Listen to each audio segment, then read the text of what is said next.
This is Business Talk, your business, your success. Sponsored by Take Action Business Coaching. The opinions expressed are those of the participants and may not be the views of the staff, advertisers, and owners of the station. Advice given is not intended to replace that of your business advisor. Now, let's get down to talking about your business, your success. This is Business Talk. Well, good afternoon, Peg. Good afternoon. Here we go. A beautiful Saturday afternoon in Ohio. Yes, and thank you so much for joining us today. Right. And now we are coaches and work with companies and have for 13 years now, right, all over the world, but mostly in the Midwest, wouldn't you say? Yeah, I mean, more than anywhere else. Yep. More in the Midwest. And so each week here's our promise to you. We're going to give you ideas and strategies that you can apply to your business, to your life immediately, no matter what level you're at. Right. So if you're a team member or a supervisor, manager or owner, business owner, right, or high-level executive, you're going to be able to take something away from here and make your life better. That's our promise. Maybe to a you. couple of things, minimum, right? Things you can use. Right. And so our not topic, much theory, right? Just how we put it in practice. That's so true. And then our topic, before we get into good news, Pete, what's our topic? Well, there's an today? article here that Peg and I found. We're talking about burning the business plan. So that's the name of this show, Burn the Business Plan. Burn the business plan. But before we get into why would I burn my business plan, what are we going to talk a little bit about news, right? Well, Pete? we've got good news. We always do good news because there's a lot of negative news out there all the time. Right. And that makes money for people, I suppose. But we like to do the good news that nobody else covers. So I'm sure that you have not heard this story on the national news. Okay. Your dad, Denny, likes Necco wafers. Oh, he loves those Necco wafers. And they recently it was announced they're going out of business. So Ohio-based Spangler Candy Company made a winning bid of $18 million at a federal bankruptcy auction in Boston on Wednesday. How much was it? $18.8 million. Okay. For the New England Confectionery Company. They're a 171-year-old maker of the Necco candy. Oh, no. 170 years old. Holy cow. And they're not going to make them anymore? Well, they got bought by this other company, so they got a little bit of a reprieve. They were going out of business. Oh, my. So they might keep going. Now, the sale to a family-owned Spangler, they also make Dum Dum lollipops and the orange marshmallow circus peanuts. Oh, yeah, those circus peanuts. You like peanuts. those circus peanuts? I don't care for them. You don't? No. Alan? I don't Which care one? Neither one? Dum Dums? Now, who doesn't like a Dum Dum, right? A Dum Dum's good. But Right. the Necco wafers, we get them at Huffman's right there in Upper Yeah, they're Arlington. strange. I mean, they're okay. Yeah, but not many people carry They're kind them. of strange. Yeah. But Huffman's does. Oh, my. They've been making these wafers since 1847. You know what's interesting, though, Pete, is it's a family-run business. Yeah. And I want to talk about that. I know that this isn't our topic, but That's okay. this is That's something fine. that we want to talk about what we see. Because we like to, here's the news, here's what we see. So, we specialize with family-owned companies. Right. And what happens is the first, if you are a business and you've gone over 10 years, kudos to you. Right. Kudos. Now, the You've second... made it much longer than Right. More than 90% of the businesses are gone by that time. And then you get into the second generation, right? And and they do okay. Second generation can do okay. When we see trouble, it's the third and fourth generation of these companies. And it's because so often when you're looking at a third generation and fourth generation, you are looking at entitlement. So there's one company that I'm talking about. I won't mention the name, but it's a larger company. And there's all these infightings because then you get the brother-in-law and then you get the cousin, and then you get, and then everybody feels like they're deserved more, and I'm smarter than Entitled you, and I'm and entitled, that and kind I of thing. should be running it. Uh-huh. And we have a lot of infighting. One of the things Pete and I do is to make sure we stop that. Right. But, set that's some why- boundaries set and some some rules of the boundaries. game. And then you have to live with it. But that's what brings businesses down. It's the It family. can. It's the infighting. I wonder if that's what brought them down. Man, it doesn't really say, but it just says that the company, this little company or the little town in Revere, Massachusetts, they're really worried because there's hundreds of workers at this company, which sounds kind of funny, but it's Necco wafers. They produce 4 billion of these things a year. Wow. Necco wafers. We'll have to tell my dad. You have to tell your dad. That Okay. It's saved. Okay. Yes. All right. Okay. You guys know that who's at Amazon's been looking for a new home, Correct. right? Right. And Columbus is still in the running, correct? Right. So far. Well, Apple's looking for another headquarters well, I thought too. that Amazon did They are opening up, aren't they? Opening up one warehouse. Gosh. Oh, warehouse probably, but headquarters. Oh, headquarters. I think they're looking for a yeah. headquarters, which would be much. Oh, absolutely. Yeah, a lot more So people. we're still in the running. Amazon's having a big public search for a new headquarters. Mm-hmm. And Apple is also looking for a new headquarters, but it's very quiet. Secret. Not anymore, because now it's on Pagan Business Talk. Oh, yeah. Now listen up, everybody. Yeah, well, so this is in the Wall breaking Street news. Journal, so, it broke a few days ago. But I just thought this was interesting. You talk about companies growing. In 2008, there's a chart in here. In 2008, Apple had approximately 30,000 employees. Okay. And now they have 125,000. Wow. Isn't that crazy? That is in amazing. 10 years, they have. That it's is amazing. 10 times, almost 10 times the number of employees. Unbelievable. That is amazing. So they're looking for a new headquarters, and they're doing it quietly, I like a it. little bit at a time. I like it. Maybe North Carolina. Okay. Wow. Okay. Yeah. So Apple U.S. looking for profit it. boom leaves Europe behind. So this graph here, they've got a USA index of trailing earnings, 12-month earnings, and Europe and the United States earnings are shooting way You should see this graph. above the Dramatically. average European company. So companies are earning more, which is really good for the next year for our economy, that we're earning more, so we're able to reinvest and hire people and put money into R&D and all those kind of things. Well, So R&D and in training and in good. development, Yep. which helps grow people and companies. And there's this picture, the last one here is this Jeff Bezos, who's founder of Amazon, and he is a space nut, and he's talking about some of the things they're going to do as far as going into space travel. So he's going to do it without NASA if necessary. It's Well, pretty cool. wait, you mean he's going into Well, his space? company, I don't know if he probably would. I mean, why wouldn't he? I would. If I had the company, We had that I'd go, conversation well, last week. Yeah, I'm going to take the first seat, and I'll take Alan with me. Oh, my. Alan Alan, will is go. Alan Would you going? go? Would you go? Alan's in. Alan's Alan in. will go. Yeah. I'm not in. I'd go in a second. Pete, I'm not in. You're not in. I'm You not would in. not do it. I wouldn't do it. And it's so funny because That is funny. You're pretty adventurous. I'm very adventurous. Now, you climbed on the top of the, what was that, the Harbor Bridge in Sydney. Oh, yeah. It's 300 feet off Oh, the yeah. water. Oh, yeah. It's kind of scary. Do you know why? Do you know why I wouldn't do Because it? you had a cable? No, because This you I wouldn't have a cable. still remember. Not have a cable. I still remember watching the Challenger blow up with that teacher on it. Oh, I remember that. That Yeah. was so sad, and Yeah. it just broke my heart. And I thought, Yeah. it can. Yeah, I don't want to get blown up. That's Nope. why. If I knew Well- it was guaranteed safety. Yeah, well, there's no guarantee. Yeah, Going to the exactly. grocery store, there's no I guarantee. know that's you know? true. I mean, That's true. That's usually So where it happens. Amazon is going into space.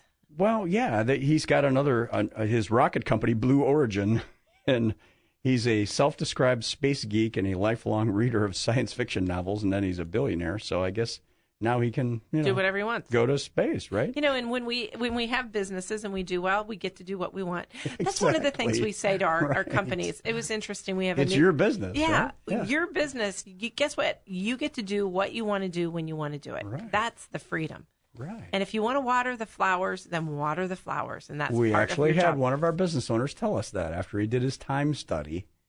Yes. We had all these items identified of things that he should continue doing and things that he should delegate. And one of them popped up was like, what's this water the flowers 2 hours? What is that? It's like, oh, I like to do it because it relaxes me. So we allowed him to keep that. Do you remember what he said though? He goes, "Well, I know you're going to yell at me because I water Yeah. the flowers," and we actually did the opposite. We didn't Said, yell at him. We said, oh, that's good because it calmed him down. It was, And he did it when he was mhm. taking a break. You know, he'd take a break from his other budgeting or working with employees and all that kind of stuff.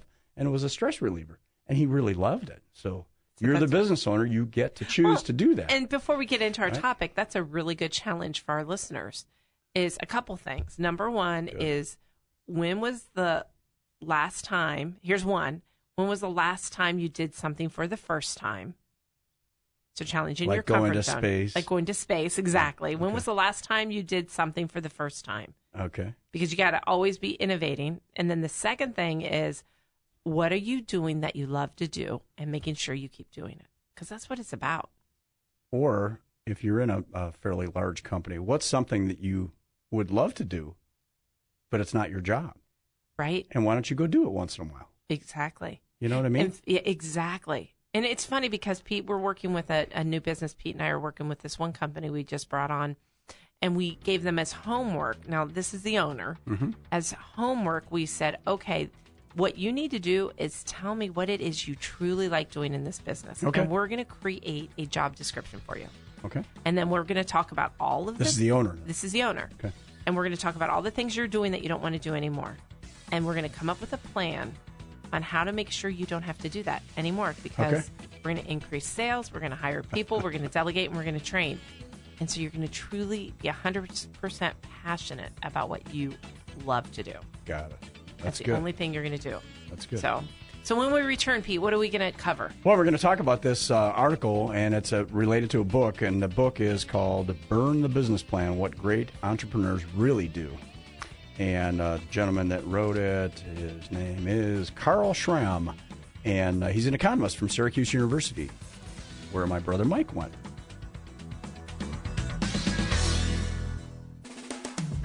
Could your business use some help? Call 614-306-7922 to schedule your coaching session. 614-306-7922. Now, here's more business talk. All right, so we're talking today about burning the business plan. But before we get to that, we were talking at the break about wisdom and knowledge. Yes. So we, and our producer Alan was just talking about that. One of the things, Alan, you don't know is we teach that, because a lot of people think because I have a lot of knowledge that I have all the answers. But knowledge, we always say, is about book smart. It's about reading. It's about training. And the wisdom comes when the books and the training meet the experience, and then it becomes wisdom. When I look at it, wisdom is the application of knowledge. Mm-hmm. It's what you do with it. It's what you do with it. It's great to know things, but if you don't do anything with it, it doesn't make any difference. And wisdom usually comes with experience, because then you know. When you've tried something and it didn't work. Right. And you learned something. Right. I'm not doing that again. We're talking, yes. So that's why older people are just because you can doesn't mean you should. Yeah. That's part of wisdom, right? Yeah. That's very true. There you go. You see a lot of people doing that. They'll go, oh, wait, I can do that. It's like, but should you? Should you? Yes. There's with a wisdom God gave us part. free will. It doesn't mean we get to do whatever we want, right? There you go. Okay. So All right, just a little wisdom, or what did you say? Education times wisdom, or education plus experience equals wisdom. Yeah, that's what we were thinking. Yeah. But I think application is in there somewhere too. Yeah, you got to use it, right? It's education, action coach, not. Maybe it's I'm going to think about it for a long, long time. Coach. Application, experience equals wisdom. There you go. There we go. It's math. That's the math part of our show. So Pete and I, as business coaches, we work with a lot of clients and have for over the last 13 years. And so today we're going to cover a business plan. And this is, I like this topic, Pete, that you cut. This person's just suggesting that the formal business plan is probably not for most people's startup business or relatively new business. It's really not necessary, is what he's proposing. And he said he went through a lot of research of older companies like U.S. Steel, General Electric, IBM, and even some newer companies like Apple and Facebook and Microsoft. None of these companies ever had a business plan. And if you think about it, you probably don't need it. Now, he says that 1% of new companies, this is in the United States, 1% of all new startups ever see somebody who's a angel investor or venture capitalist. Right. So 99% of companies don't have that option. They're using their own savings. They're going to a bank. They're talking to their friends, that kind of thing. And for that purpose, you don't really need a business plan. Well, and I want to stop you here, because I think a lot of people, and what we see is they use business plan interchangeably with other things. So I'm wondering how he defines a business plan. Well, the other thing he says is a watch out, and I thought this was kind of interesting, is that if there are a lot of books out there that show you how to do a business plan, and there are variations and things, but it's basically the same theme. And it's in the audience, and a lot of times is about somebody who might be a banker that would loan you money. But you can get the false assumption that if you create a really beautiful business plan, you're going to get something out the other end that's profitable and growing and works for you. And it has nothing to do with that outcome. So I guess he's saying burn the business plan because of the amount of effort it takes to do it. Yeah. Number two is it can work and it can't. Just because it's beautiful doesn't mean that it will work. And it could even give you a false sense of security. If you have That's this interesting, great yeah. looking business plan, people read it and they go, wow, this sounds great. But it doesn't mean anything. Well, and the other thing you said is they don't use it once you create it. Right. Okay, I got it. And we work with a lot of different types of companies, very few startups, but most of them, we plan a lot. I think a lot of our weekly sessions are about planning. However, they're very focused plans. It could be a budget, which is a financial part of your business plan, but it's just the financial part. Well, right? and we just said this before break. We wanted a plan for what is it you're going to do and what you love to do and what's our plan to get you done. Like as a business owner Right. or as a manager, what is it that you love to do and what's your plan to make sure you get the rest off your Yeah, plate? so how are you spending your time today, and how would you like to be spending your time? What percentage on what things 6 months from now or a year from now? Okay, What got would you it. like to be doing? Got it. And that's a plan.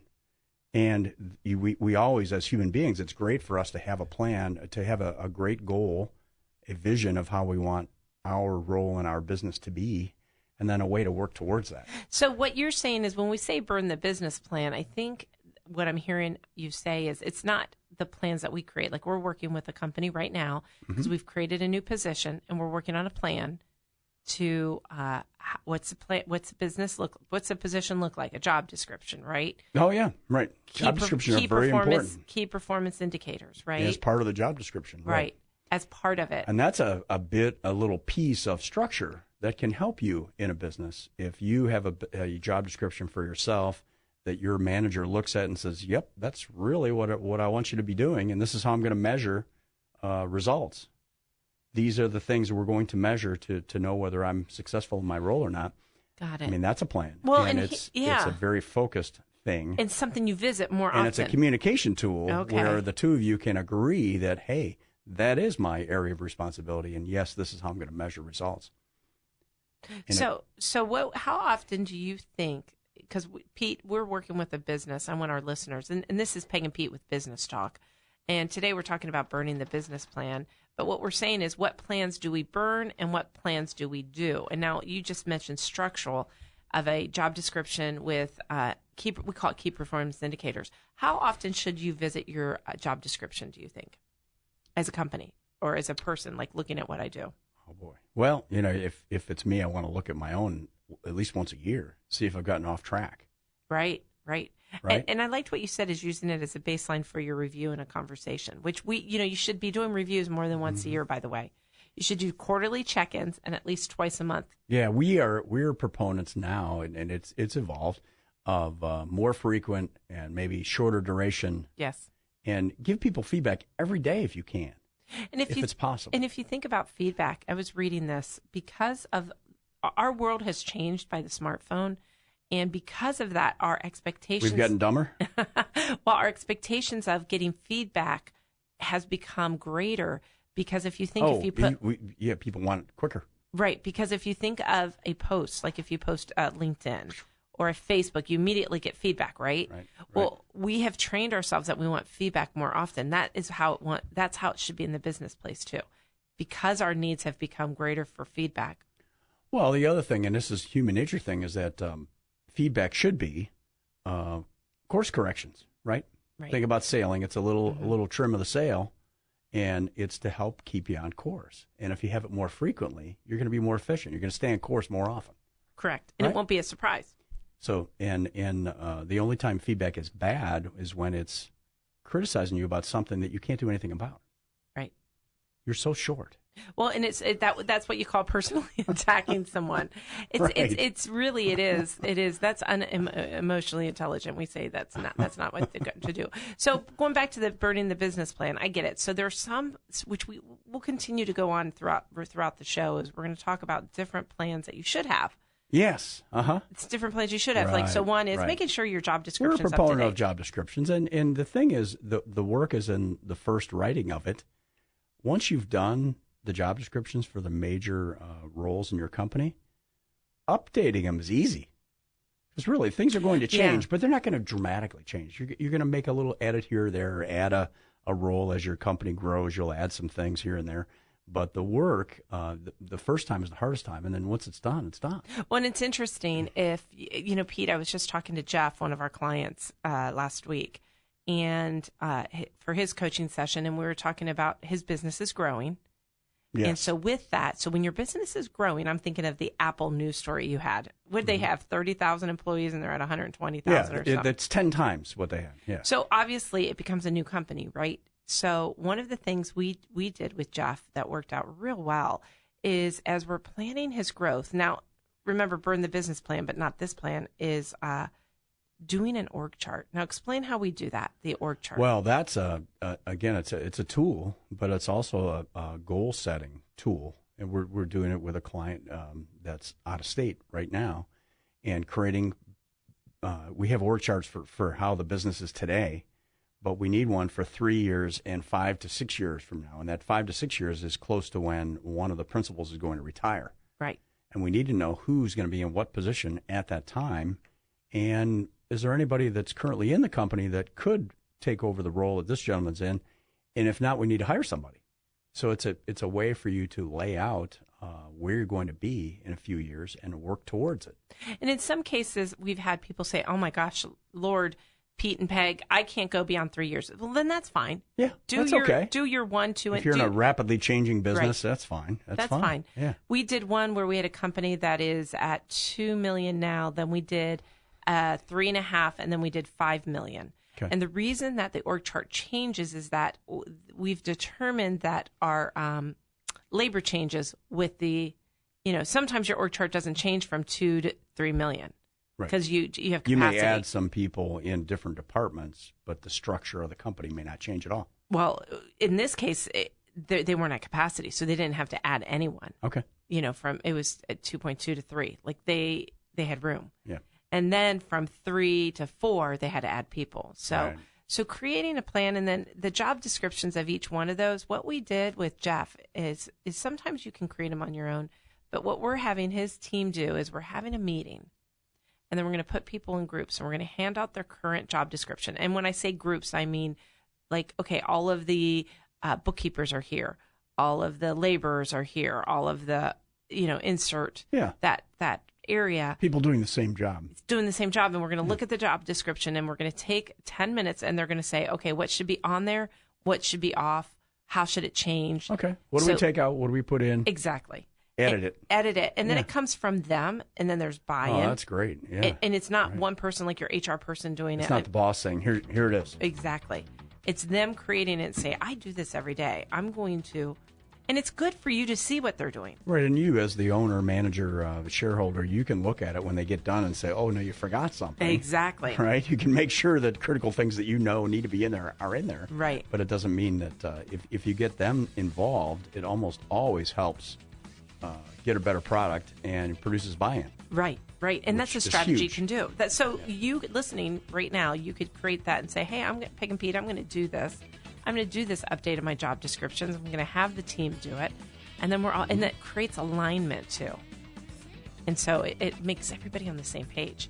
Right. And then guess what you do? You take those job descriptions and you switch it per group so that everybody can read it and what everybody else does. Oh, so they know what everybody else's job is. Exactly. That's a good idea.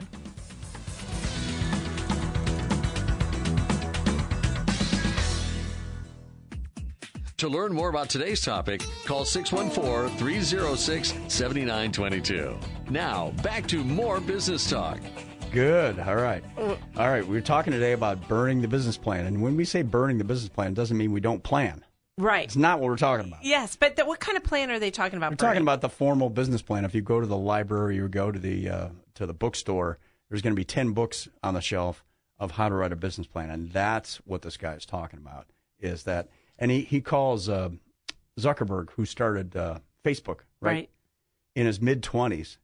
He calls that a unicorn company. Like, it hardly ever happens like that. Most of the time, companies are started by mid-career business people. Oh, right. You mean because he was so young? Yeah. It just doesn't happen like that. Right. And that's usually what happens is they have an idea or they lose their job or something big happens in their company and they decide, you know what, I can do this better myself. And they're a great technician and they have to go out and figure out how to run a business or start a business. That does and make become sense. an entrepreneur. Mm-hmm. So they're teaching it. He says they're teaching entrepreneurship in 3,000 colleges and universities, and he thinks it's probably not a great use of time. It's just interesting. Really, he doesn't think teaching entrepreneurship Well, is a great use of time. He doesn't. He's not big on it. Vast majority of entrepreneurs were amazed to find out that they became an entrepreneur. In other words, it was a surprise. In my case, he was a professor at Johns Hopkins for 15 years. Then one day, his research slapped him in the face and said, "Holy smokes! If I actually want this to work, I have to start a business. I can't do it by writing a paper." But I sort of see what he's saying. I think, depending on what that class was, is sometimes entrepreneurship is about, because whoever has started, and you raise your hand out there if you started a company, and I want to say kudos to you. Because Pete and I did that. Oh, it takes courage, yeah. It takes a lot of courage and a lot of risk, and it's a lot of time, and it's a lot of sleepless nights, and a lot of living on the edge of how am I going to survive. Right. And not many people. It's interesting. One thing that, as Pete and I and Michelle and John, we do these workshops, these 6 steps workshops. Mm-hmm. And one of the things you can do is say, if you ask this question, so you ask these questions, you go, okay, how many people would like to own your own business? Stand up. Okay.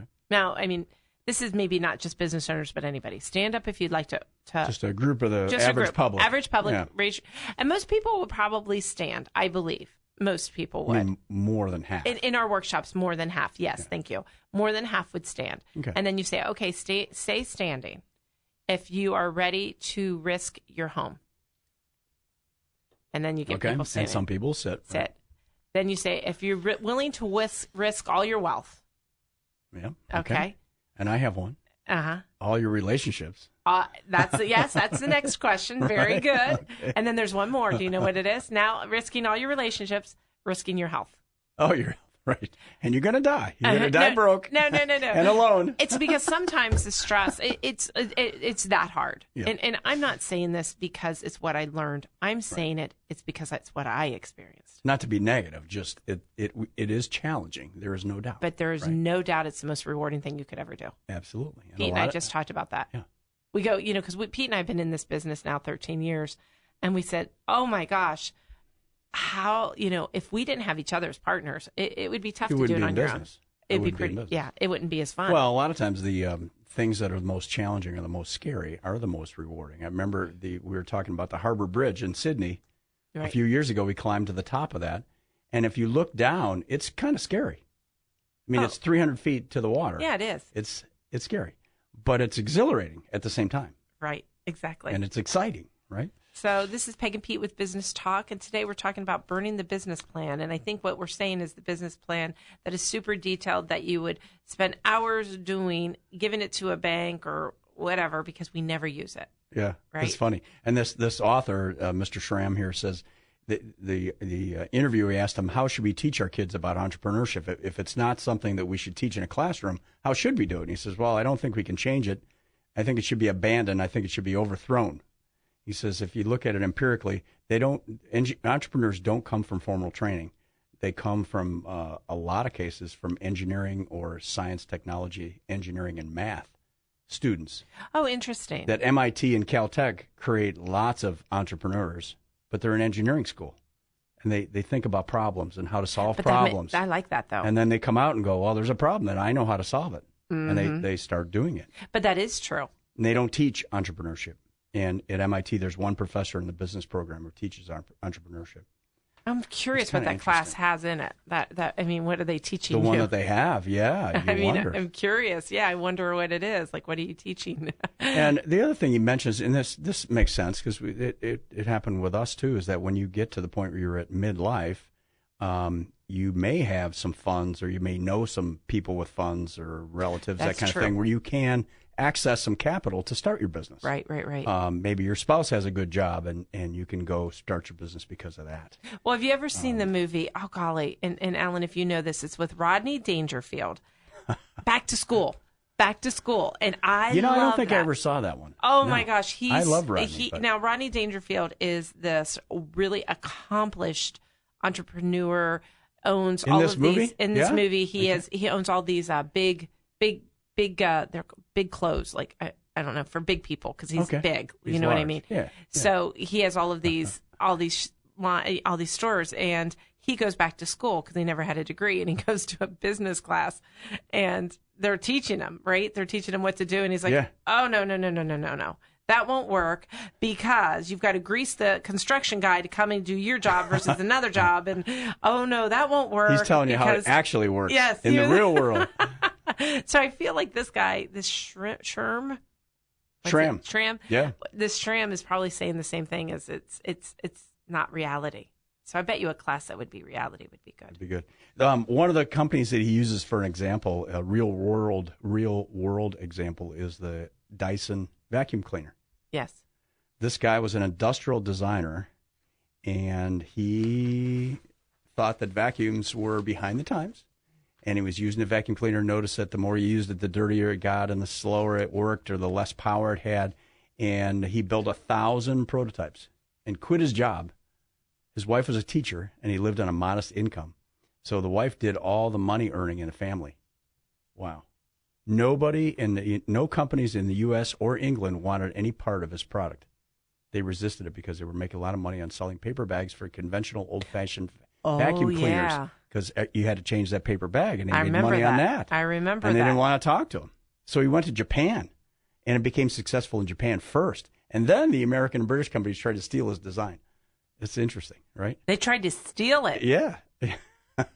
But he defended himself against it. Oh, my. And that's the a best movie part in of the Dyson's making. story is he never had outside investors. He never wanted to be a public company, and now it's huge. They advertise a lot. Mm-hmm. They sell a lot of vacuums. He said, this gentleman is like most entrepreneurs. If your idea clicks and you can make it work and you haven't taken your company public, you still control it, and you get to work there for the rest of your life.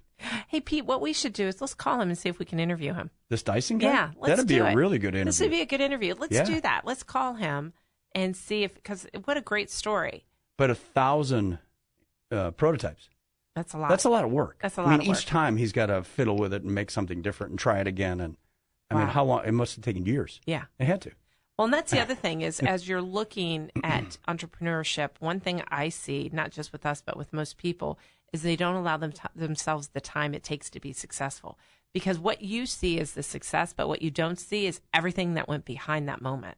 Oh, right. Like right. this Dyson, 1,000 prototypes it isn't in years like, and years the and guy years. just got smart Right. and got rich instantly. Right. It wasn't instant. And it's That was- normally not instant. And we can right. speak to that because Pete and I have vending machines, and we bought them and thinking instantly they will be profitable. Right. It takes time.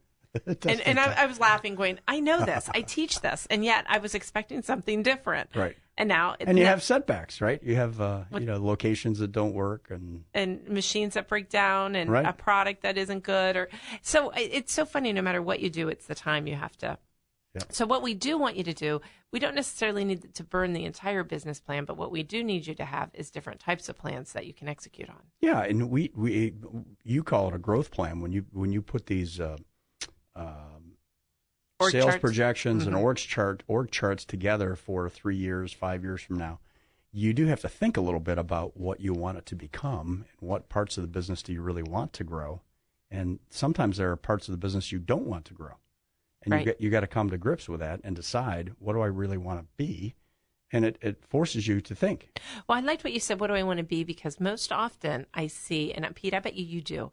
I'm just talking about a smaller business now, not these big corporations. That so often it's the owner getting in the way of the growth because nobody can do it better than me. So I'm not going to get a second person that can do what I want. I mean, the mindset is nobody can be better than me. Yeah, and sometimes when you sit down with a business owner and say, there are 8 boxes on this org chart, and you're in 4 of them, at least part of the time, that's a problem. Right. You can't be in all these different departments fiddling around because you should be paying someone to take care of it. And generally, when we see if you're the best salesperson or you're the best designer or you're the best engineer, once we hire somebody who can do that, and they don't have to do it as well as you, they probably won't, but at least they can start out doing it. Yep. That's when we see the business grow. Sometimes they do it better than you. They can. And you could figure out that I'm a plant waterer and I want to do that all day long, right? Well, when we return, why don't we talk a little bit more about what are the plans that you should have versus just that real in-depth business plan. Okay.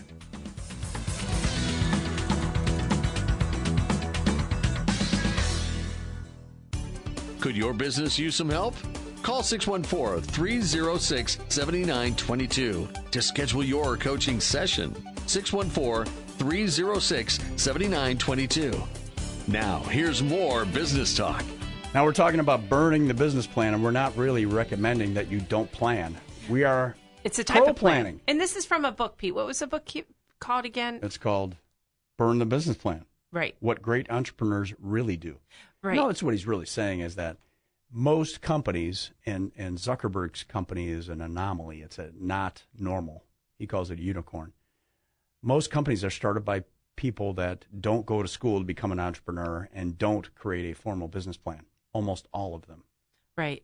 And it's not necessary, according to him. Well, and now, you do have to plan. I agree with him, though, because as we are coaching, the only time I don't think we've ever had a business do such a detailed plan unless they were getting ready to sell to equity, or something. But what we do, so what are the plans we do? We talked a little bit about job descriptions, right? KPIs. What other plans do we? Oh, well, and growth. The organization chart. So what people, people plan, what people am I going to need when my business triples in size? Right. What am I going to have to do?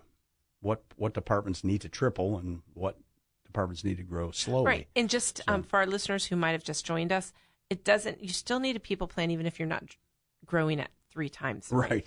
I mean, right. we need a plan of growth, a growth plan. And then what else, Pete? What other plan would we recommend?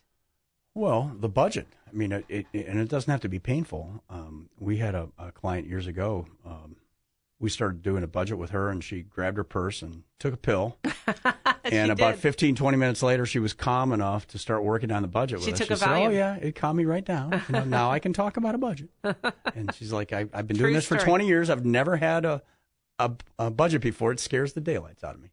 And that is a true story. You're the one that writes it, so you can set the boundaries. It's just some framework within which you're going to play most of the time. And then guess what? We have expectations that are met. Yeah. And speaking of budgets, so one of the things is Pete and I are business coaches, and we go into companies and we can work one-on-one. We can work with the team. Right. And one of the things that we find is, so when we come in, our goal is to make you more money. When we walk in that door, you should be making more money. Always. And by the way, our clients become best friends because guess what we've done? We've made them a lot of money. So Well, the other thing is that we want them and the employees to be more engaged and happier at work. Absolutely. More fulfilled. The whole team. And you can find a way to do it. If Absolutely. You're flexible and you allow people to follow what they're really passionate about, what they like to do. In most cases, they're better at it. And they can do things that maybe they didn't come in as this person, but if they really get interested in a certain part of the business, right. we'll let them do it. Well, and one thing, Pete, to your point, I like that is making them happy, but we also want to look at the bottom line and making sure that your profit is going up. And one thing that we see as a strategy is because if you don't have a budget that you visit often and you're not budgeting correctly, it'll affect your net profit. And so just one thing that we did is, this was about 2 years ago, I think maybe 3, with one of our clients, is when he joined on with us, I think his profit was like 2%. It should be 10 for that industry, 10 to 11. It was at 2. And so the next year, what we did is we did the budget. We figured it out. Now we went up to 7, which was great. That's huge. Sure. 2% to 7, huge. What we did between the 2 and the 7 is we figured out that we needed a plan for spending, like in other words, controls on estimating.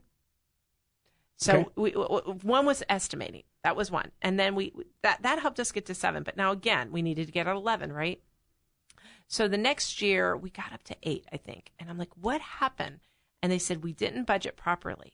So what we did is we were overly optimistic with our, with how much money things cost. Like we didn't budget in the cost correctly. And then we also didn't create controls of spending for the owner. Like, I have extra money, I'm just going to spend it. Oh, right. So the next year we did that, which is this year.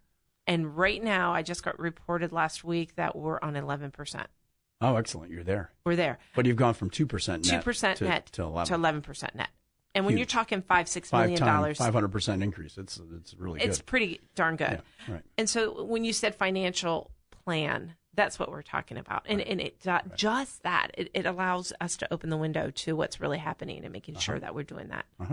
Okay, so what other plans? So a couple other things that we want to talk about here is that they asked this gentleman, what do you think? What are the key characteristics that great entrepreneurs have? And they talk about passion and determination. Well, they need to have both of those things. You have to. You right? have to. You have to have no determination. Doubt about that. Otherwise you'll quit, and you'll quit too soon before you allow it to be successful. But the passion really clicks when you have an idea and you have market feedback. When you start getting feedback from people, and they talk about this other example, and I think you have some of these, those Yetis. Yes. These two guys like to go fishing, and their regular coolers weren't made that well. So one of them said, we had to make a cooler that's really sturdy so you could stand on it if you wanted to.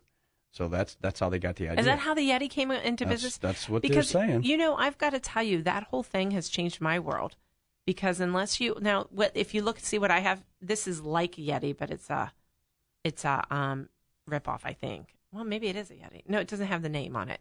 But anyway, it is a different experience drinking from it because it keeps your liquids cold. I mean, it's amazing what it can do. It's and different. These gentlemen did that. Wow.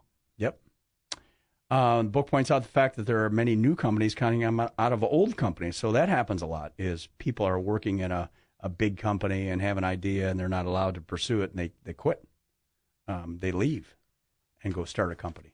Yeah, we just talked to an entrepreneur that just did that. And I can't tell you who it is because it's a secret, but they're doing it right now. I don't want to out You'll them. hear about it next year on this show. Stay tuned for That's the right. Beck and We B will with tell Business you Talk. about it. Yep. Yes, I can't tell you now.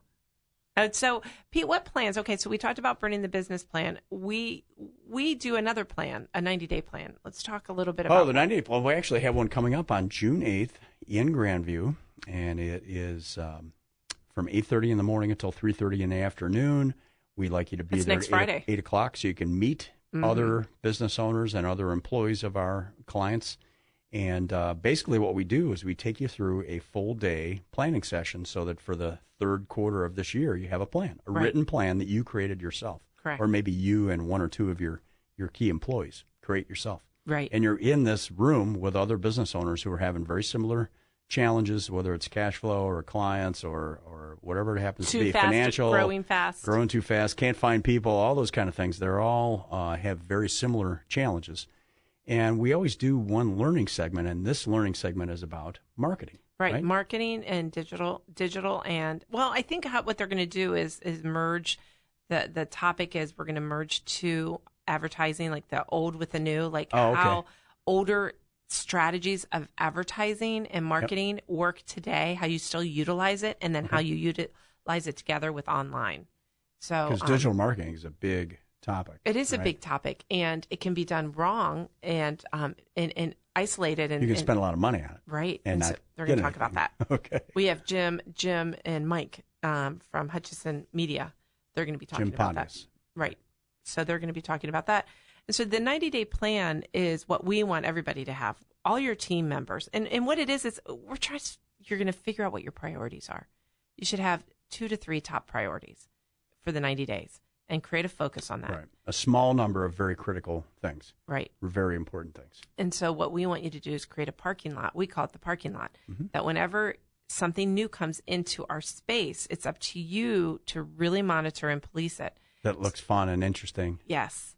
Because a lot of times what we have is we have our clients who say, I'm just so busy. I've got a new project. And you know what? What did you do to communicate what your priorities were and what you were going to do? Because you're saying yes to things you probably should say no to. And I don't mean to say disrespectfully, no, I won't do this. This is my priorities. If you have a boss and they want you to do a big retreat and it's got 1,000 people at it, well, what you would say is, I can do that retreat, but here's my other 2 priorities. Is this more important than the other 2? If so, I'm going to put one of those other 2 in the parking lot because stuff does come up. I get it. But it's managing it so that you can see it to completion without pulling your hair out. Creating focus and letting everybody know what that is, that's part of your 90-day plan. Good.